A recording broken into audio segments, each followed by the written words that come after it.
Assalamu alaikum, урматтуу мекендештер, машина сүйүүчүлөрү. Сиздердин назарыңыздарда Hyundai Solaris чыгарылган жылы 2019 1.6 автомат. Комплектациясы зор экен өтө. Бул досторум дагы машинасын сатууга келиптир. Ошото биздин достордон машина сатуулары өтө көп болуп атат. Өткөндө Kia Optima сатылган. Бул машинанын алдынан ДТП болгон экен. Тааныштар аркылуу көп акча чыгартканга байланыштуу красный менен белгиленип калган. Атак алдыңкы бамперли алмаштыр. Ички абалын көрсөтөлү. Ички абалына кирсек, 1.6 автомат. Пробеги 378 миң. Мондой болгон салондо круиз бар, подогрев бар, сиденьялар. Ошол, мына подогрев сиденьялары бар. Ушундай экен машинанын абалы.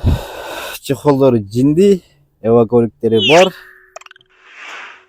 Постоянно потолокторду да кыргызып коюн. Таптаза. Мондой болуп кызыгып айдаган адам экен. Камераны коюптур, пардаларды коюптур. Артын көрсөтөлү. Арты боюнча чехолдору жаңы экен. Эвакориктери таптаза. Багайды ачып койчу. Багажы боюнча родной. Бул жагы родной өзүнүн отметкалары менен турат. Казанды көрсөтөлү. Казандагы таптаза. Мына таптаза, ДТПси жок. Капот боюнча мындай болгон экен да. Мына алдынан ДТП болгон. Мына эле бампер алмашкан. Атак өзүнүн заводской крылалары турат. Мына өз ордунда. Заводской крыла, заводской капот. 1.6 автомат. Анан документи боюнча Ушул боюна айдап турса да боло берет, парафинде кылса да боло берет. Лицензия 2028 чейин бар. Болду.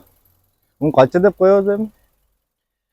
880 жакшы торку болот. Сүйлөшүү жолдору варианттары деле бар. Канча деп коебуз? 880. Болду. 880ге кетти ушул машина. Чалып байлансаңдар болот. Телефон номерлерин коюп коебуз. Assalamu alaikum.